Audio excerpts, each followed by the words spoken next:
안녕하세요. 김성겸 목사입니다. 산돌 성경 읽기에 오신 여러분 환영합니다. 오늘은 시편 76편에서 80편까지의 내용 살펴보겠습니다. 시편 76편은 전쟁에서 승리하시고 심판하시며 구원하시는 하나님을 찬양하는 시편입니다. 1절에서 3절은 시온에 임재하시는 하나님을 찬양하고요. 4절에서 6절은 전쟁에서 승리하시는 하나님을 찬양합니다. 7절에서 10절은 심판하시는 하나님을 노래하고 있습니다. 그리고 11절에서 12절은 공동체가 하나님을 예배하도록 초대하는 내용입니다. 몇 가지 자세히 살펴보겠습니다. 우선 4절에 약탈한 산, 문자적으로 번역하면 약탈물의 산입니다. 약탈한 물건이 산더미처럼 쌓여있는 모습을 생각하면 되겠습니다.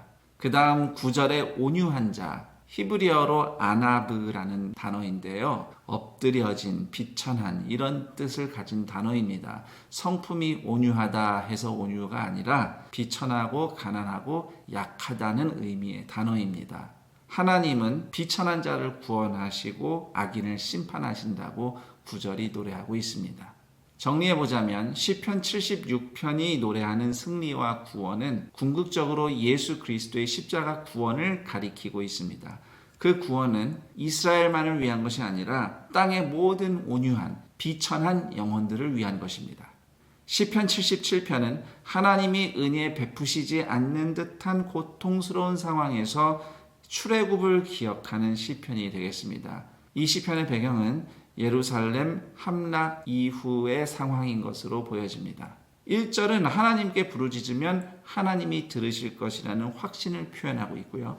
2절에서 4절은 밤낮 없이 기도해도 불안하고 근심하고 마음이 상하고 괴로울 뿐이라고 한탄하고 있습니다. 5절에서 9절은 과거에 올렸던 탄원을 떠올리면서 하나님은 더 이상 은혜를 베풀지 않으시는가 질문하고 있어요. 그리고 10절에서 12절은 그럼에도 하나님을 향한 자신의 회의적인 태도를 회개하고 하나님이 행하신 구원의 역사를 묵상하겠다고 다짐하는 내용입니다. 13절에서 20절은 출애굽 사건, 특히 홍해를 갈라 이스라엘을 건너게 하신 구원을 회상하며 시편은 마치고 있습니다. 몇 가지 내용을 들여다보겠습니다. 2절, 내 손을 들고 거두지 아니하였나니 기도하기를 멈추지 않았다는 뜻입니다. 그리고 12절, 낮은 소리로 되뇌이리이다. 히브리어로 보면 한숨 쉬다, 불평하다는 뜻도 포함되어 있는 단어입니다. 그리고 19절, 주의 발자취를 알 수 없었나이다. 홍해를 가르고 난 길이 다시 바다로 덮어져서 사라지니 참 경이롭다, 신비롭다 이런 의미일 수도 있고요. 또 다르게 해석하면 현재처럼 힘든 때 기적의 흔적을 다시 볼 수 없어 실망스럽다는 뜻일 수도 있습니다. 정리해보자면 시편 77편은 기도의 초점이 괴롭고 답답한 나 자신에서 이미 위대한 일을 행하시는 하나님으로 옮겨가는 변화를 보여주는 시편이라 하겠습니다. 시편 78편은 이스라엘의 역사를 통해 교훈을 전수하는 시편인데요. 시대적 배경은 남유다와 북이스라엘이 나뉘어져 있을 때로 추정이 됩니다. 1절에서 8절은 서론이에요. 지금부터 하는 얘기 잘 듣고 자자손손 전수해줘야 한다고 강조하는데요. 그래야 후손들이 이스라엘 조상들이나 북이스라엘처럼 패역하지 않고 소망을 하나님께 둘 수 있다고 노래하고 있습니다. 9절에서 11절은 현재 북이스라엘의 배교를 고발하는 내용이고요. 12절에서 42절은 출애굽 이후 광야 시절에 대한 회고입니다. 주로 이스라엘의 반역과 하나님의 진노, 이스라엘의 부르짖음에 대한 하나님의 구원하심과 용서, 그러나 다시 반역하는 이스라엘의 역사, 이런 안타까운 역사가 반복되고 있음을 보여주는 내용입니다. 43절에서 53절은 하나님이 이집트에 내리신 재앙들, 홍해를 갈라 이스라엘을 구원하신 일, 그리고 이집트 군대를 홍해에 수장시키신 일을 회고하고 있습니다. 54절에서 55절은 하나님께서 시내산에서 이스라엘과 언약을 맺으시고 가나안으로 인도하신 역사를 간단히 기술하고 있고요. 56절에서 66절까지는 사사시대를 회고하고 있습니다. 이스라엘의 배반과 하나님의 진노, 다시 사사들을 통해 그들을 구원하신 하나님에 대해 노래하고 있습니다. 그 다음 67절에서 72절은 현재로 돌아와서 하나님이 배교한 북이스라엘 대신 다윗과 예루살렘과 남유다를 선택하셨다고 노래합니다. 몇 가지 좀 더 살펴보겠습니다. 우선 9절에 에브라임 자손, 북이스라엘의 10지파 중 가장 큰 지파고요. 종종 성경에서는 북이스라엘을 대표해서 에브라임 지파만 언급하는 경우가 있습니다. 그 다음 12절과 43절에 소안이라는 이름이 나오죠. 고대 이집트의 대표적인 도시입니다. 그리고 51절, 이집트를 함의 장막이라고 묘사하는데요. 창세기 10장 6절을 보면 이집트의 시조 미스라임이 노아의 손자, 즉 함의 아들이라고 기록되어 있어요. 참고로 우리말 성경의 애굽 또는 이집트라는 국호는 사실 헬라어에서 온 것이고요. 구약 성경 히브리어 원문에는 이집트가 모두 미스라임이라고 적혀 있습니다. 그리고 오늘날 이집트인들도 자국의 이름을 아랍어로 미스르라고 부릅니다. 그 다음 60절에 하나님이 실로의 성막을 떠나신 일, 엘리 제사장 시절 언약궤를 블레셋에게 빼앗기고 실로의 성소가 파괴된 일을 말하고 있습니다. 그리고 64절, 제사장들의 죽음, 사울이 노베 제사장 마을을 학살한 사건을 연상시킵니다. 그리고 67절, 요셉의 장막, 야곱이 요셉에게 물려준 세겜 땅을 의미하고요. 초기 북이스라엘 왕국의 수도는 세겜이었습니다. 정리해보자면 시편 78편은 끝없이 반역한 이스라엘의 흑역사를 잊지 말고 남유다 왕국은 하나님께 신실하라고 권면하는 시편입니다. 그러나 결국 하나님이 택하셨다고 하는 남유다 왕국 역시 하나님을 배반하고 멸망당했습니다. 하나님이 택하신 어떤 민족, 어떤 장소도 그 자체에 소망이 있는 것이 아닙니다. 우리를 구원하기 위해서 독생자 예수님을 십자가 죽음에 내어주신 하나님의 사랑과 신실하심만이 유일한 소망입니다. 시편 79편은 예루살렘과 성전의 회복을 간구하는 공동체 애가이고요. 그 배경은 바벨론에 의한 예루살렘 파괴입니다.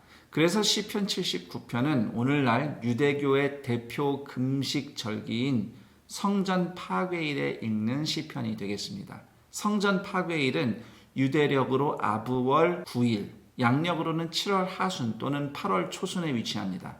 1절에서 4절은 이방 나라들에 의해 더럽혀진 예루살렘 성전과 살육당한 주민들의 처참한 현실을 이야기하고 있습니다. 5절에서 7절은 이스라엘에 대한 진노를 거두어 예루살렘을 파괴한 이방인들에게 쏟아달라고 간구하는 내용입니다.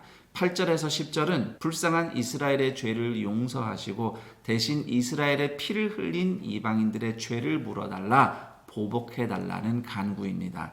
그리고 11절에서 13절은 마지막으로 주의 백성을 지키시고 원수를 갚아달라는 간구이며 오직 하나님께 감사하고 영광 돌리겠다고 서원하는 내용입니다. 시편 79편은 죄에 대한 심판으로 파괴된 성전을 한탄하며 하나님께 성전의 회복을 구하는 시편인데요. 그러나 진정한 성전은 건물이 아니라 사람이죠. 그래서 성전 회복을 위한 시편 79편의 기도는 예수님의 몸된 교회 공동체가 세워짐으로써 응답되었다 하겠습니다.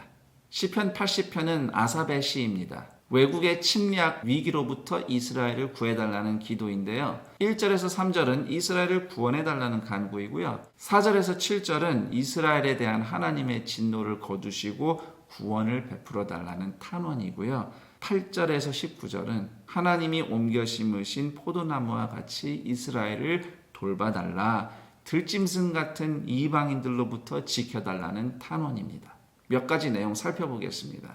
2절에 나온 지파들 이름을 볼 때에 시편 80편은 위기에 놓인 북이스라엘을 위한 기도 같습니다.